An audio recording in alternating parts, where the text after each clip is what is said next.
안녕하세요. 전식과 전문의 김현수입니다. 제가 오늘 배민 아카데미에 초대받게 된 것은 제가 이 코로나 이후에 이 코로나 바이러스 심리 방역 관련된 서울시 코비드19 심리지원단 단장 자격으로 오늘 초대받았습니다. 이 코로나 바이러스 이후에 정말 많은 사람들이 힘들어하는 것 같은데요. 정말 힘든 것 같아요. 네. 오늘 제가 이야기할 주제는 그래서 이 힘든 것을 극복하고 잘 지내자, 잘 지낼 수 있다, 이런 내용이라기보다는 코로나 바이러스 시대에 조금 덜 힘들게 지낼 수 있는 방법은 있을까라고 해서 정말 제가 욕심을 줄여서 잘 지낼 수 있다 이렇게 말할 자신 있는 게 별로 없어서 조금 덜 힘들게 지낼 수 있는 것들에 관해서 여러분들하고 얘기를 나눠보려고 합니다. 어렵죠. 직장인들은요, 지금 일이 줄어들고 또 굉장히 큰 항공사에 있는 제 후배도 일이 줄어서 곧 몇 달 뒤에는 단계적으로 서로 이제 무급휴직 들어간다고 하더라고요. 직장인도 굉장히 어렵고요. 또 우리 어르신들은 또 자녀분들이 자주 찾아뵙지도 못하고 또 지금 요양원들은 만남을 지금 금하고 있는 아직 그런 시기이기 때문에 못 만나서 어렵고 또 아이들도 친구 만나고 공부하고 막 커야 되는데 지금 뭐 어떤 날 오라고 그러고 어떤 주는 또 쉬어야 되고 이런 복잡한 과정에서 정말 직장인도 어렵고 또 어르신도 어렵고 아이들도 어렵고 청년들이 제일 어렵다고 해요. 또 청년들이 지금 청년들 그 어떤 연구소에서 발표한 거 보니까 카드 연체율 또 대출 연체율 그다음에 굉장히 저는 이제 위험한 지표라고 생각하는데 현금 서비스 카드 현금 서비스 사용률이 지금 20대가 제일 높다고 그래요. 20대가 제일 높다고 그래서 하여튼 청년들도 굉장히 어렵고 또 마찬가지로 이 중소상공업 상공인분들 또 굉장히 어렵습니다. 지금 가장 저한테 저희들에게 상담하면서 답답해하는 큰 주제가 뭐냐면 이 미래가 어떻게 될지 모르겠다. 다시 말해서 이 불확실성이 지금 우리에게 가장 큰 고민인 것 같아요. 물론 뭐 이런 불확실성의 사회를 예전부터 예견한 사람들도 있다고 하는데 그래서 꽤 뭐 저는 이 개념이 이렇게 오래전에 나왔는지 모르겠는데 혹시 이제 들어보셨는지 모르겠지만 뷰카 시대라는 말이 있더라고요. 뷰카 시대. 그래서 이제 그 V가 볼러타일리티, 그 다음에 U가 uncertainty, 불확실성, 그 다음에 C가 complexity, 복잡성, 그 다음에 A가 ambiguity, 모호함. 그래서 이런 시대가 올 것이다라고 1980년대에 어떤 리더십 강연자가 말을 했었다라고 하고요. 이게 이제 잘 잊혀져서 미미하게 사용되다가 최근에 들어서 이런 개념이 다시 뜨는데 이런 개념 중에서도 특히 이제 사람들이 이 코로나 이후에 가장 많이 걱정하는 것은 이 불확실성. 단기 계획은 한 일주일 계획은 짤 수 있어도요. 뭐 정부의 발표, 코로나의 확진 이런 것으로 인해서 정말 3달 계획 짜기 어렵다. 6개월 계획은 더 어렵다. 이렇게 얘기를 하고 있어서 이 불확실성에 대처하면서 어떻게 뭐 우리 사업 운영하고 어떻게 인력을 쓸 것이며 은행 대출을 어떻게 갚으실 것이며 여러 가지 하여튼 이 불확실성을 어떻게 할 것인가 이런 게 이제 지금 시대의 가장 큰 주제라고 해요. 그래서 제가 어쨌든 세계 한 4대 5대 언론에서 불확실성을 다루며 사는 방법에 관한 에세이들을 한번 정리를 해봤어요. 5가지로 딱 정리가 되더라고요. 첫 번째, 그나마 내가 컨트롤할 수 있는 것만큼은 확실히 컨트롤하자 이런 표현이었어요. 안정적인 돌 표현상으로는 안정적인 돌을 확실히 내 삶에 얹어놓자. 날려가지 않게 파도에 휩쓸리지 않게. 그래서 뭐 약간 루틴 일상을 잘 지키는 사람들이 불확실성에 강하다. 사실 지금 학생들도 난리예요. 10시에 일어나는 것도 어렵대요. 1시에 일어나서 뭐 이렇게 생활이 다 불규칙해졌다 이런 학생들도 굉장히 많고 직장에서도 업무가 어떤 날은 업무가 없고요. 어떤 업무가 몰려오고요. 이렇게 이제 우리 생활의 리듬을 맞출 수 없도록 하는 여러 가지 일들이 벌어지니까 내 생활의 리듬을 안정되게 가져가는 것만으로도 굉장히 잘하고 있는 거다. 루틴을 확보해야 된다. 매일 같은 시간에 일어나고 적당한 식사 끼니를 제때 하고 잠을 제 시간에 들고 나의 어떤 일상의 리듬을 스스로 잃지 않고 버티도록 하는 거. 이 불확실성 시대의 첫 번째 우리를 지키는 팁은 루틴을 지켜서 내 삶의 리듬이 모두 망가지게 해서는 안 된다라고 얘기를 했고요. 두 번째는 이건 많은 분들이 얘기하는 거지만 지금 이 불확실성으로 인해서 스트레스를 받는 건 되게 정상이다. 그래서 지금 스트레스 받는 것을 너무 이상하게 여길 필요가 없다. 하지만 내가 감당할 수 있는 스트레스가 어디까지인지는 자기가 파악을 하고 있어야 되고 그런 스트레스가 과부하가 되면 그 과부하일 때 본인이 쉴 수 있는 방안을 마련해야 된다. 지금 스트레스 안 받고 나는 행복하다 하는 사람이 오히려 이상한 사람이지 지금 스트레스 받는 것은 너무나 당연하다. 그 스트레스를 받아들이면서 적응력을 강화시켜야지 뭔가 한꺼번에 이겨내려고 하고 하면 안 된다. 그런 게 이제 두 번째 팁이었습니다. 세 번째 팁은 이럴 때 이런 불확실성의 시대에 더 빨리 실패하는 사람, 더 빨리 좌절하는 사람, 그런 사람들의 성향을 알아보니까 완벽주의자 분들, 또 고집스러운 원칙주의자 분들, 이런 분들이 이 시기에는 더 적응력이 약하다. 완벽하게 하거나 또 너무 이렇게 다 전부 모든 게 다 맞아 떨어져서 해야 된다. 이렇게 생각하면 이 시기에는 더 힘들기 때문에 이게 오해의 소지가 있지만 대충 하자는 건 아니에요. 대충 하자는 건 아니지만 완벽하지 않아도 충분하면 우리가 그거를 해냈다고 서로 인정해 주면서 넘어가야 된다. 지금은 완벽하게 하기는 현실적으로 어렵다. 지금 할 수 있는 만큼이 그게 최선이다라고 하는 것을 받아들이는 게 되게 중요하다고 생각이 됩니다. 그렇지 않으면은 정말 우리가 이제 싸움이 자주 일어나게 되고 서로 이제 불신도 생기고 불성실하다고 생각하기도 쉬워서 이런 때에 완벽을 기하다가 정말 이제 무너진다, 쓰러진다라고 하는 말을 또 세 번째 팁으로 많은 학자들이 전하고 있었습니다. 네 번째 팁은 되게 이제 이거 저는 읽으면서 이런 얘기를 왜 이렇게 사람들이 많이 하지? 그랬는데요. 지금의 불행보다 더 큰 불행이 올 수도 있다라고 하는 것을 준비하라고 하더라고요. 우리 마음을 우리가 다 잡아서 지금 잘 조절하고 있음에도 불구하고 우리의 기대와 다르게 감당치 못할 일이 일어날 수도 있다. 확진자가 다녀갔다부터 시작해서 좀 예상치 않은 그런 일이 생겼을 때 그때 하여튼 이제 도움을 받을 수 있는 절차와 사람을 만들어 놓고 그런 일이 일어날 수도 있다라고 하는 것을 마음의 한 여지에 두어야 한다. 진짜 무슨 확진자를 초대하는 가게는 없잖아요. 우리가 알 수 없는 상황에서 다녀가고 그거를 현명하게 잘 대처해서 여파를 최소화시키는 이제 그런 마음이 더 중요하죠. 도무지 이제 예측할 수가 없다라고 하면서 어떤 자멸의 시나리오로 가면 안 된다.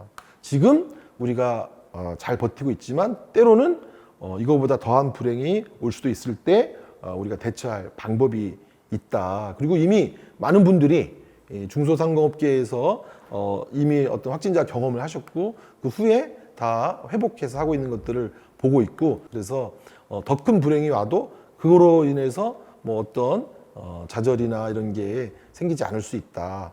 많은 대처 방안이 지금 모색되고 있고 다 또 대처를 해서 슬기롭게 극복해 나가는 분들도 이미 있다라고 하는 것을 좀 말씀을 드리고 싶습니다.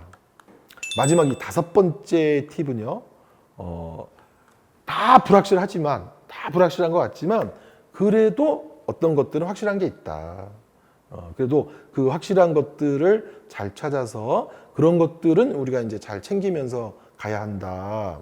어려움을 많이 겪은 우리 조상들이 속담을 많이 만들어놨다 얘기하시더라고요.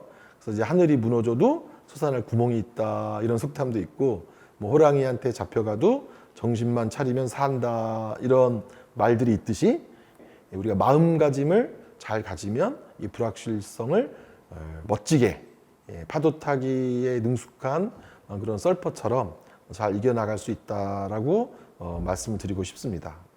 예상치 않은 이런 불행들이 닥쳤을 때 인간들이 우리 이제 많은 노력을 다양하게 해왔는데요. 뭐 살면서 행운만 생기거나 또 뭐 우리가 노력한 대로 다 거둔다거나 뭐 그래서 꽃길만 살아왔다 이런 경우는 더 드물죠. 어쨌든 이런 불행이 닥쳤을 때 이겨 나가기 위해서 또 심리학에서 말하는 7가지 사랑의 백신이 있다고 합니다. 이것도 이제 특징은 전혀 어렵지 않다는 건데요. 여러분이 어려움이 처했을 때 그 어려움을 이기기 위해서 필요한 게 뭘까요? 뭐 돈도 필요하고 사람도 필요하고 조직도 필요하고 그렇게 여러 가지 필요한 거 말씀하시겠지만 첫 번째 뭐 인류 역사상 사람들이 어려울 때 그 어려움을 극복하기 위해서 행한 가장 효과적인 하지만 가장 단순한 행위는 뭐였냐면 말하는 거였어요. 말하는 거. 특히 누군가에게 찾아가서 어려움을 말하는 거였어요. 저희는 이제 이 코비드 심리 방역 지원단 이외에도 자살 예방과 관련된 일을 하는데 이 자살 예방과 관련된 일에서도 정말 죽을 정도로 큰 고통을 겪는 사람들이 죽느냐 안 죽느냐의 기로에서 그 큰 갈림은 사실 이제 말할 수 있는 사람이 있고 또 말할 수 있는 사람에 가서 말을 하는 사람은 살고 말하지 않고 또는 말할 사람이 없는 사람은 더 큰 극단적인 선택을 하게 되더라. 그래서 제가 표현을 대화 백신이라고 했는데요. 대화 백신, 대화. 고통스러울 때 최고의 묘약은 대화라고 하는 거를 아마 여러분들 이미 익히 알고 계실 거라고 생각합니다. 가까운 사람에게 지금 여러분이 어려운 것을 말하는 거. 이 대화가 정말 별거 아니지만 이게 가장 큰 어려움에 처했을 때 가장 큰 도구이다. 그래서 혹시 여러분이 지금 어려우신데 아직 말을 하고 있지 못하다. 여러 가지 비난과 여러 가지 책임에 대한 그런 사람들의 요구 때문에 말을 못하고 있다고 할 때 빨리 말할수록 사실 이 어려움을 더 잘 해결할 수 있을 것이다 라고 해서 첫 번째는 어려움을 풀어나가는 첫 번째 지혜 대화에 관해서 말씀드리고 싶고요. 두 번째는 뭐 옛날에 저도 이제 막 그 여기저기 붙어 있는 교회 광고나 또 어떤 종교적인 홍보 문구에서 뭐 두드려라 뭐 구하라 이런 얘기 많이 하는 거 이제 막 스티커로 보고 그랬는데 사실은 이 사회복지 서비스에서 마찬가지고요. 어려운 사람들에게 어려울 때 해야 하는 행위로서 가르치는 게 뭐냐면 요청하는 거예요. 요청하는 거. 부끄러워하지 말고 도움을 요청해라. 그래서 도움을 요청하기 위해서 저희가 제일 많이 하는 게 전화번호 알려주는 거죠. 명함 주고 전화번호 알려주고 지금 정부도 어려운 사람을 돕기 위해서 굉장히 많은 서비스를 알려주고 있는데 그 서비스를 첫 번째 신청하는 방식은 전화를 거는 거예요. 전화를 걸어서 나 이렇다라고 말하고 이게 과연 내가 받을 수 있는 도움이 아니냐 알아보는 거거든요. 그래서 두 번째로 어려움에 처했을 때 할 수 있는 것은 요청하는 거, 전화를 거는 거. 전화를 걸어서 내가 이런 도움을 받을 수 있는 사람이냐 아니냐를 확인하고 만약에 아니라고 한다면 혹시라도 내가 이런 조건인데 도움받을 수 있는 다른 방법, 다른 루트가 있는지를 물어보는 거. 사실 이제 굉장히 안타까운 저희가 이제 극단적 선택의 사례를 연구를 하면서 제일 답답했을 때가 왜 이분이 이 도움을 요청하지 않았을까? 도움을 요청하지 않는 데에는 뭐 수치심도 느낄 수 있고 여러 가지 비난을 받을 수 있다라는 그런 것 때문에 이제 도움을 요청하지 않았는데 부끄럽거나 수치스러움을 생각하지 말고 우리가 같이 서로 남기 위해서는 도전하고 요청하고 그러다 보면 사실 길이 생긴다. 또 떳떳하게 우리 국민들이 함께 만들어 놓은 세금을 이런 어려운 상황에서 내가 요청해서 도움받을 수 있다. 이렇게 좀 더 편안하게 생각하기를 바랍니다. 그래서 두 번째는 도움을 요청하는 거 이 자체가 정말 중요하고요. 세 번째, 어려울 때, 정말 삶이 어려울 때 필요한 것은 뭐 용기라고 생각해요. 용기.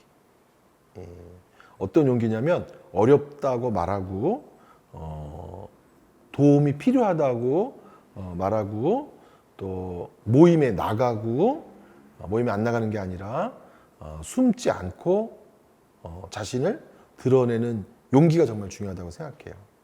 지금 별로 어렵지 않다 이렇게 자신을 속이고 있는 척하는 거, 힘들지 않는 척하는 거, 부끄럽지 않은 척하는 것이 사실 그게 더 말하자면 비겁한 행위라고 생각하고 어렵다고 말하는 거, 도움을 요청하는 거, 그리고 지금 부끄럽다고 하는 거. 그래서 그런 고통을 우리가 감내하면서 용기를 내서 이제 도움을 찾아가는 거. 가장 훌륭한 용기는 바로 이 도움을 요청하는 용기다라고 다시 한번 말씀드리고 싶습니다. 그 다음에 네 번째, 어려우면 사람들을 더 만나야 되는데 또 많은 분들이 움츠려들어서 만나지 않고 이럴 때는 나타나지 않는 게 도움이다 라고 생각하시는데 이건 정말 잘못된 생각입니다. 어려울 때 모임에 나가야 되고요. 모임에 나가서 누구랑 얘기하다 보면 뜻밖의 새로운 기회를 만나기도 합니다. 저도 사실 그런 경험이 많이 있어요. 어떤 부분이 안 풀려서 굉장히 고민이어서 나가지 말까 하다가 아유 모르겠다 한번 가보자 하고 갔는데 거기서 우연히 옆에 앉았던 분이 어떤 일을 한다고 그래서 와 그러냐라고 해서 얘기를 시작했다가 굉장히 이제 큰 어려움을 쉽게 극복할 수 있었던 그런 경험이 많이 있어서 모임에 나가야 된다. 기회는 딱 준비돼서 오는 게 아니라 알지 못하는 순간에 찾아오게 되고 어떤 새로운 만남이 뜻하지 않던 또 기회를 만들기도 한다. 사람들하고 연결되어 있을 수 있는 끈을 놓지 않는 게 이 어려움을 극복하는 거지. 끈을 놓으면 정말 이제 고립되고 뒤처지고 더 부끄러워지면서 어려움이 더 커진다. 그래서 배민 아카데미를 포함해서 여러 모임에 참석해서 들어보고 이렇게 찾아나간 이 과정, 이 연결되겠다라는 그 마음, 이게 우리를 스스로를 구하는 정말 중요한 행위다라고 해서 다시 연락하고 서로 연결해 가면서 살 수 있도록 하는 방안을 찾는 게 필요하다라고 말씀드리겠습니다. 그럼 다섯 번째, 이렇게 여러 가지 굉장히 지금 제가 쉬운 얘기지만 중요한 행위라고 하는 아주 보편적인 행위들을 말하는데 이 다섯 번째 이게 왜 여기에 껴? 라고 생각하실 수 있을 것 같은데요. 여기 끼는 게 뭐냐면 절주 백신이야, 절주. 우리가 어려움에 처한 사람들이 어려움을 극복한 요인도 굉장히 연구를 해보고요. 극복하지 못한 요인도 연구를 해봤는데 극복하지 못한 요인 중에 뜻밖의 이런 그 술이 딱 나와 있더라고요. 이제. 특히 이제 우리는 술을 굉장히 많이 마시는 문화를 갖고 있고 또 어려우면 더 많이 마시는 문화를 갖고 있고 가뜩이나 어려운 데다가 사실 술을 많이 마시다 보니까 가족 관계는 더 나빠지고 업무는 더 효율이 떨어지고 사람들한테는 인식이 나빠지는 그래서 불행이 더 큰 불행으로 만드는데 이 술이 기여하는 것이 늘 있었어요. 이렇게. 그래서 지금 어려우면 술에 기대서 어려움을 잠시 느끼고 싶지 않은 그런 마음도 있지만 정말 적당히만 하시든지 아니면 이 어려운 시간에는 술을 끊으시든지 해서 술이 큰 도움이 안 된다라고 하는 걸 좀 받아들여 주셨으면 좋겠어요. 정말 술이 위로가 되는 것은 잠시일 뿐이고 술은 더 어려운 악순환의 고리가 되는 경우가 많아서 우리 차 마시면서 서로 위로하고 차 마시면서 새로운 계획 짜고 몸도 덜 상하고 마음도 덜 상하고 관계도 상처받지 않도록, 그래서 어려울수록 술을 줄이고 더 마음을 준비하는 시간을 갖도록 했으면 좋겠다. 그만큼 사실 술이 미치는 영향이 크다라고 하는 거를 말씀드리고 싶어요.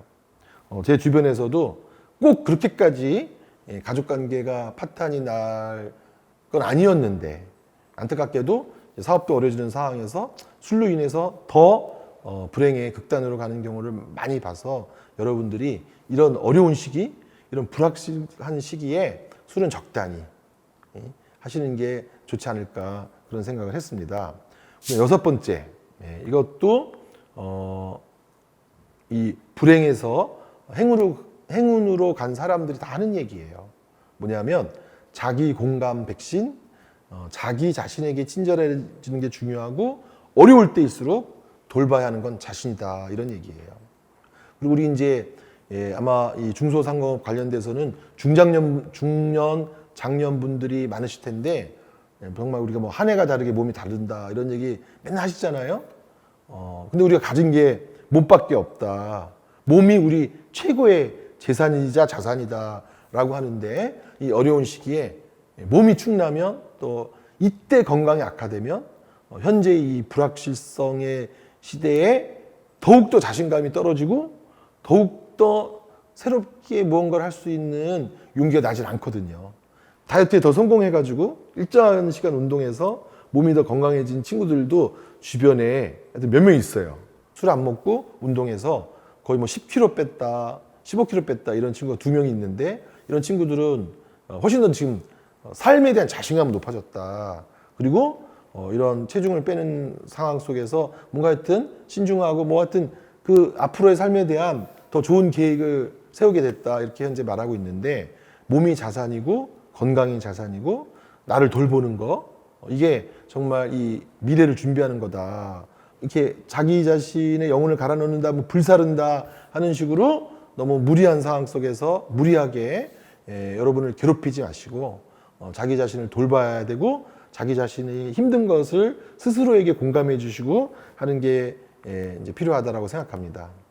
마지막으로는 이렇게 어려운 시대에도 멋지게 버텨서 아무 어려움 없이 해야 내 존재가 빛난다. 그렇게 생각하시면 오히려 자기한테는 훨씬 더 어렵다. 우리는 우리 존재로 빛난다. 여러분들이 특별히 능력을 입증해야만 좋은 사람이고 좋은 가족이고 좋은 아빠고 좋은 엄마다라고 생각하시면 이 시대에 너무 어려워요. 지금 이 불확실성의 시대에 성공하는 사람 숫자보다 실패하는 사람 숫자가 훨씬 더 많거든요. 큰 실패만 안 해도 대성공이다. 그리고 우리 스스로가 이런 시대에 서로 버팀목이 되어주는 존재로 있기만 해도 소중하다. 이런 존재만으로도 소중하다라는 여러분 자신에 대한 그런 느낌을 잃어버리시면 안 됩니다. 뭘 조금 잘못해서 이제 내가 가족들한테 짐이 된다, 필요 없는 존재가 된다라고 생각하지 마시고, 나라는 존재가 가족들에게 큰 버팀목이고 이 사회의 버팀목이라고 하는 것, 존재 자체로서 그런 여러분들을 긍정적으로 받아들이는 것이 굉장히 중요하다 말씀드릴 수 있겠습니다. 유명한 까뮈라는 사람이 쓴 페스트라는 소설이 이 시기에 이렇게 이제 사람들한테 크게 다시 읽혔다고 해요. 근데 그 페스트라는 소설에서 페스트에 걸리지 않고 이겨낸 그 과정에 있었던 주인공 격에 해당되는 그 리웨라는 의사가 이 페스트를 이겨낼 방법은 뭐냐라고 말했을 때, 페스트를 이겨내는 방법은 성실성밖에 없다라고 답했다고 그래요. 성실성. 그래서 그 상대가 그 성실성이 뭘 말하는 거냐라고 얘기했더니, 온 도시가 페스트로 죽어나가는 과정에도 꿋꿋이 자기의 직무를 그냥 변함없이 해나가는 그 성실성이 우리를 구할 것이다 라고 얘기했다고 합니다. 얼마 전에 외교부에서 스테이 스트롱 그런 캠페인을 우리 강한 채로 계속 유지하자 이렇게 얘기했는데, 그래서 저는 지금 우리에게 가장 필요한 덕목은 위생 수칙을 성실히 잘 지키는 것, 밀접한 거리 갖지 말고 밀착하지 말고 밀폐되지 않도록 환기 잘하는 거, 이런 기본을 성실히 하는 게 우리를 지키는 첫 번째라고 생각하고요. 또 두 번째 성실성, 우리 잘 자고 잘 먹고 나의 건강에 대한 성실성, 나의 평상시 면역력을 높이는 거. 업무 때문에 또 일 때문에 장사 때문에 못 자고 못 먹고 하면 결국 내가 먼저 걸려요.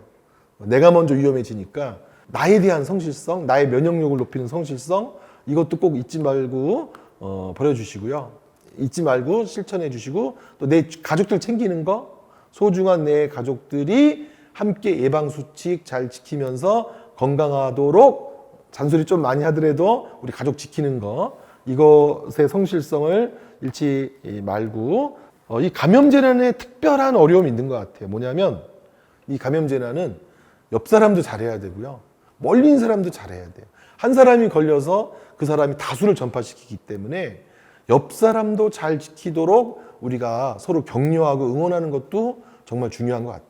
그래서 우리 스스로에게 성실성도 잘 유지할 뿐만이 아니라 우리 이웃들도, 내 옆집 분들도 성실할 수 있도록 혼내라 이런 뜻이 아니라 그분들에게도 권면하고 격려하고 응원해서 우리 국민의 어떤 고유한 특질이잖아요. 성실성으로 결국 우리도 코로나를 이겨낼 것이다 라고 생각합니다. 물론 어떤 분들은 코로나 이전으로 돌아갈 수 없다라고 말하지만 저는 그렇다고 생각하지 않습니다. 코로나를 극복하면서 더 좋은 우리의 공동체성을 확인하면서 더 좋은 사회로 나아갈 수 있다고 생각하기 때문에 우리는 이제 더 나아질 것이라고 생각하고요. 그 나아지는 것의 자산은 바로 우리의 성실성이다. 아마 이 중소상업 하시는 분들의 또 가장 큰 장점이 이제 비가 오나 눈이 오나 가게와 함께하는 성실성의 이 탁월한 분들 아닐까 생각합니다. 여러분들의 성실성이 코로나를 극복하는 데 크게 기여할 것이고, 그것이 우리를 새로운 사회로 데려다 줄 것이다, 그렇게 생각합니다. 그래서 저도 여러분과 함께 성실하게 진료하고 제 평상시의 직분을 잘하면서 새로운 이제 코로나를 이겨내는 국면이 오기를 기대하고 있겠습니다. 길게 얘기한 시간이었는데 경청해 주셔서 감사하고 고맙고요. 새로운 그런 시대에 또 함께 뵙기를 기대하면서 강의를 마치도록 하겠습니다. 고맙습니다.